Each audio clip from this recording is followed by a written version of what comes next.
مع بعض الفتة النهاردة بطريقة مختلفة وجميلة جدا ولذيذة. ولو أول مرة تشوف القناة بتاعتي ادعميني بسبسكرايب. معاكي صفاء مجاهد من صفحة طبطبانة. لو أول مرة تشوفي القناة بتاعتي ادعميني بالاشتراك فيها. طبعا الفتة النهاردة بالموزة فهتعجبك جدا. تابعي معايا الخطوات هتطلع أحلى. لحمة الموزة من القطعات المميزة.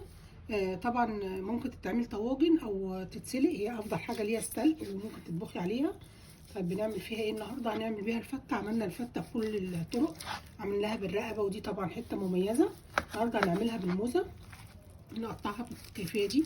طبعا قرايب وانا بقطع اللحمه ان هي تكون بالتقطيع بالعرض عشان الانسجه بتاعتها ما تكشش مني. بحاول بقى افصلها كده. بصي شكلها عامل ازاي، تحفه جدا. نبتدي بقى ناخدها كده بالعرض زي ما قلت لك، لشرايح زي ما انت حابه اهي. نقطعها بقى. ننزل بمكعبين زبده.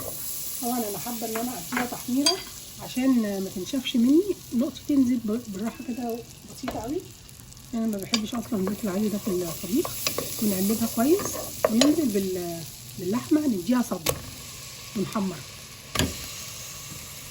يعني السمعه كده بتشكشك، انا عايزاها تبقى اللون ده واخده اللون يعني التحمير لحد ما عشان يبقى طعم حلو وكمان شكله جميل. تمام. بحط فيها ايه؟ ما بحطش طبعا ملح. بنزل بالبصله ولورا وحبهان وفلفل اسود، مش اكتر من كده. تمام. واروح مديها اللي هي الميه. تمام.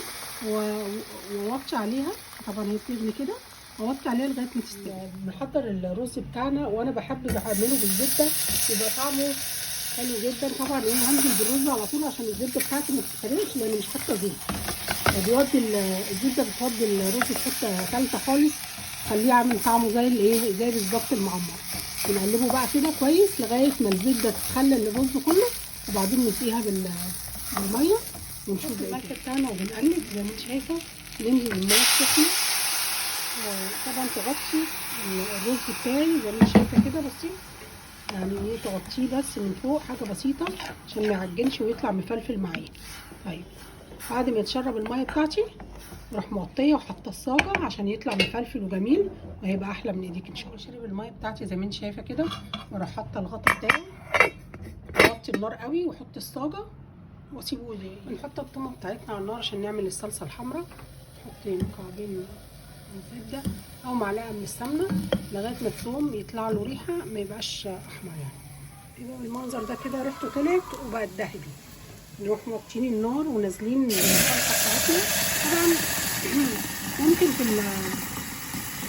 في الخطوه دي تعملي زي ما انت شفتي كده، انا نزلت نقطه كتير، معناته ان انا عامله لمره تانية او شايله طماطم بالثوم عشان مثلا كفته برز او اي حاجه تاني، او هعمل فته تاني هستعملها في كشري، في اي حاجه ممكن تنفع معايا. تبقى خطوه وفرت عليا وقت. واسيبها بقى تاخد وتدي كده لغايه ما تتسبك كويس. وحطي انزل بالملح. مهمه جدا طبعا بتاعت العيش. لو عندي عيش محمص ماشي، بحط معلقه سمنه او زبده زي ما انت شايفه واشوحه فيها. طب لو انا هعمل عقيقه وعندي عزومه او هعمل كتير فته كتير، بحط العيش بلفه بالسمنه واحطه في صاج تحت الشوايه في الفرن، عشان لازم ياخد تحميصه حلوه كده ويشرب من الزبده او السمنه عشان اللقمه تبقى ليها طعم وحلو. طب انا عندي عيش طري وده طبعا بفضله بيبقى حلو جدا، بقصه بالمقص زي ما انت شايفه كده قطع صغيره، وبحط معلقه السمنه او الزبده وبنزل عليها كده اهو، على سبيل ان انا هعمل طاجن صغير مش كبير. تمام. فممكن عادي اعمله على البوتاجاز زي ما انت شايفه. بقلب بقى اللقمه بتاعتي او العيش لغايه ما يتشرب من السمنه ويشخول كده. واوريك المرحله شايفه كده اهو. العيش بتاعي شرب السمنه او الزبده، ابتدى يشخول في الطاسه زي ما انت شايفه كده وسمنه. بصي تمام. ممكن كمان تعملي الخطوه دي تلفيه بالسمنه او الزبده وتحطيه في الميكروويف، هيقرمش ويبقى حلو معاكي لو خايفه ان هو يتلسع منك. بنطفي بقى، وده كده كده العيش جاهز. كمان الصلصه جهزت معانا زي ما انت شايفه كده. بصي طبعا لو انت مش لو هي مش متصلصه جاهزه، بنحط لها لو انت عاملاها جديد معلقه اللهم صل على النبي بابريكا، لان البابريكا هي اللي بتخلي معجون الطماطم زي ما انت شايفه كده. بصي القوام كمان جميل ازاي، تحفه جدا. الرز معانا جاهز اهو زي ما انت شايفه، مفلفل وبقى جميل جدا. بقى اخر لذيذه. دي الصلصه البيضاء طبعا حطينا مكعب الزبده او معلقه السمنه على الثوم، ودي طبعا ممكن تعمليها برده كميه وتشيلي في كيس منها تبقى جاهزه معاكي.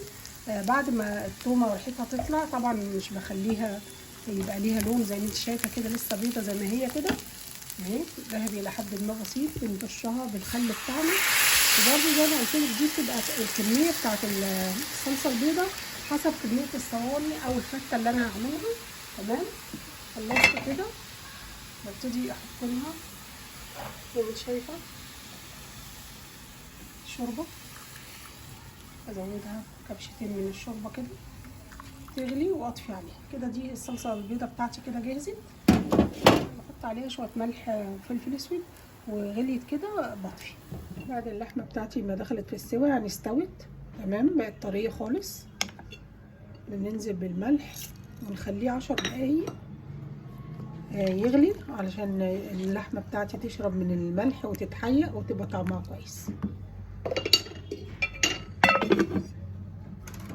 بعد ما خلصنا كل المحتويات بتاعت الفته بننزل طبعا كل حاجه تبقى سخنه، شويه صلصه كده بسيطه عشان تدي تطعيمه كويسه وطعم حلو للعيش بتاعي، مع حبه صلصه بيضه برضو عشان يبقى الفته كلها الطعم الجميل ده وصل لها اهو تمام. وبعدين بنقلب، ودي طبعا افضل طريقه على الاطلاق لعمل الفته في كل المناسبات، عقيقه او انت عايزه تعمليها كده على انفراد زي الفل. تمام، خلصنا كده. ببتدي بقى ايه، الشوربه لازم تكون سخنه جدا وبتغلي زي ما انت شايفه البخار طالع منها، وانمش العيش يعني انا مش هبله كتير. تمام اهو كده عشان يبقى فيه عضه كويسه كده، ما يبقاش العيش بتاعي بايش. خلاص كده اقلبه كده. انا بحب طبعا يبقى العيش بتاعي ربع والرز 3/4. عايزه تحطي نص ونص مفيش مشكله، بس ده بيخلي الفته طعمها احلى. هنفرد الرز، تبقى الصلصه البيضاء من فوق الوش تدي ريحه وطعم هايل جدا للفته. تمام، لو وصلتي معايا لغايه هنا دعميني بسبسكرايب، فعلي معايا القناه عشان يوصلك مني كل جديد. معاكي صفاء مجاهد من صفحه طبقنا. ونبتدي نحط بقى الصلصه بتاعتنا كده زي ما انت حابه، وردات او تملي بيها الصينيه مفيش مشكله. تمام كده. وبعدين نطلع بقى ملك الفته وهي الموزه اهي. طبعا هنطلع منها اي حاجه، مش هنخلي اي طعم لاي حاجه، مثلا الحبهان اللورة الحاجات دي ممكن ما تتحطش معاها اهو. نرصها بالكيفيه دي كده، طريه طعمها وريحتها تحفه طبعا زي ما انت شايفه، تحفه جدا. نرصها بالطريقه دي كده.